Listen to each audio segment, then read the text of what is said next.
Oi gente, meu nome é Alisson Lopes e esse é o The Nerd Box.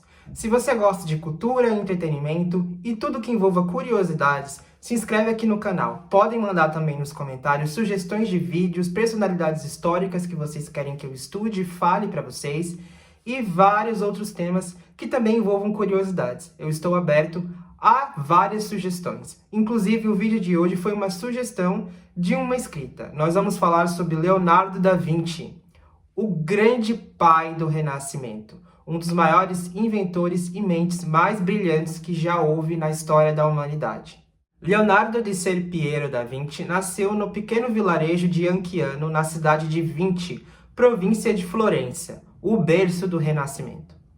Leonardo era filho de Piero da Vinci e de Caterina, um tabelião da cidade e uma camponesa. Como a família do seu pai vinha de uma família inteira de tabeliões, eles tinham muitos recursos financeiros e eram pessoas muito bem educadas e instruídas.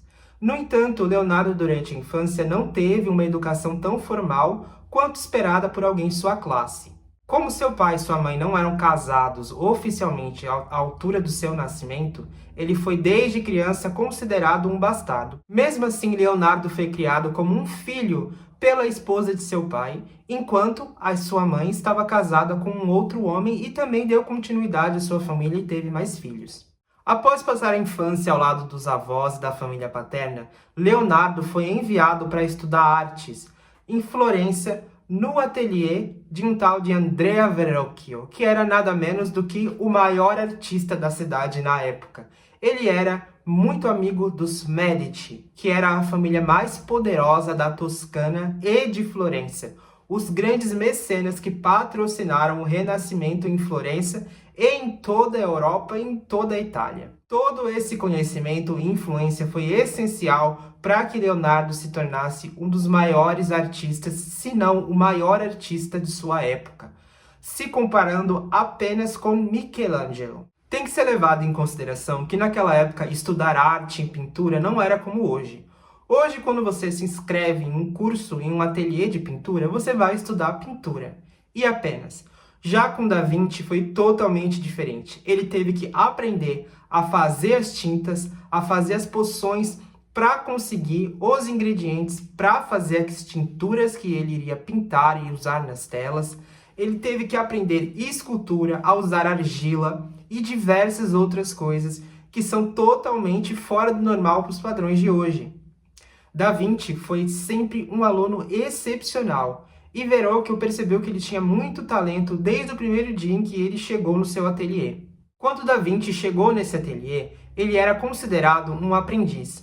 Porém, com o tempo, depois que ele adquirisse determinada experiência na arte de pintar, de esculpir e de ser um artista para os padrões da época, ele receberia o título de mestre. E foi isso que aconteceu.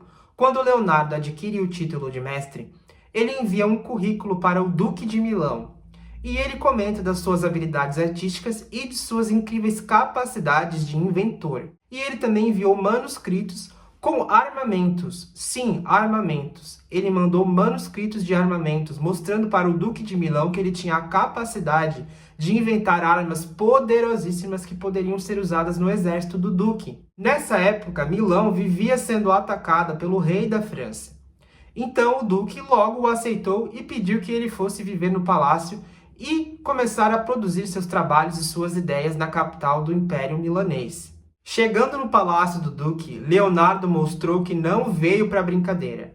Ele continuou seus manuscritos, criou armas, inventou grandes armamentos que foram essenciais para que o exército do Ducado de Milão continuasse muito poderoso, se tornando um dos maiores da Itália. E lá ele permaneceu por muitos anos pintando afrescos, construindo catedrais, muitas e muitas esculturas, e isso fez com que ele se tornasse um sucesso em todo o Ducado de Milão. Não bastante com isso, Leonardo continuou estudos, pesquisando a anatomia do corpo humano, criando invenções que mais tarde seriam usadas para criar o submarino e o helicóptero. Porém, nem tudo são flores, e nessa época o Ducado de Milão vivia em guerra com a França. E o Duque de Milão teve que levar o seu exército para atacar os franceses. Obviamente, Milão foi uma região muito prejudicada devido a essa guerra, e Leonardo fugiu para Veneza. Passado algum tempo, ele volta para Milão a convite do duque, e lá ele acaba de alguma forma conhecendo o rei da França, que se encantou com suas habilidades, e o convidou para viver com ele na França e desenvolver seu trabalho lá. Como Leonardo já estava muito debilitado de saúde, pois já havia sofrido 2 derrames, ele aceitou a proposta do rei. Porém, ele disse ao rei da França que não estava tão bem de saúde e que não poderia continuar esculpindo e criando pinturas como sempre fez. Porém, o rei da França falou que ele não se incomodasse com isso, que ele seria um convidado e que poderia fazer o que quisesse, contanto que fosse com ele viver no seu palácio em Amboise. Leonardo aceitou o convite e, chegando na França, foi tratado com todas as honras como um verdadeiro nobre no palácio do rei da França. Como de costume, Leonardo tinha aprendizes, e ele levou esses aprendizes para viver com ele na França, no palácio do rei Francis em Amboise. Lá, Leonardo passou seus últimos dias e criou até um projeto de um palácio para o rei da França, que nunca saiu do papel devido à sua morte precoce. Leonardo deixou em seu testamento a Mona Lisa, uma de suas maiores obras, para o seu pupilo mais fiel, que era conhecido como Salai.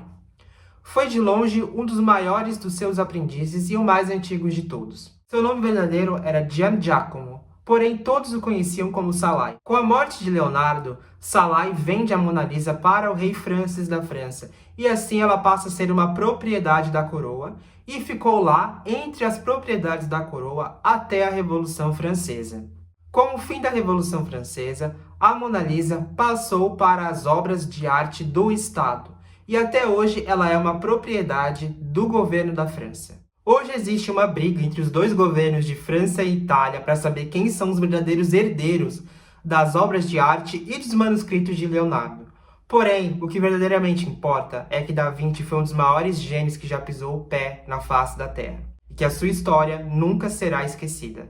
Gente, muito obrigado por vocês terem assistido até aqui. Deixem o seu like e deem sugestões pro próximo vídeo.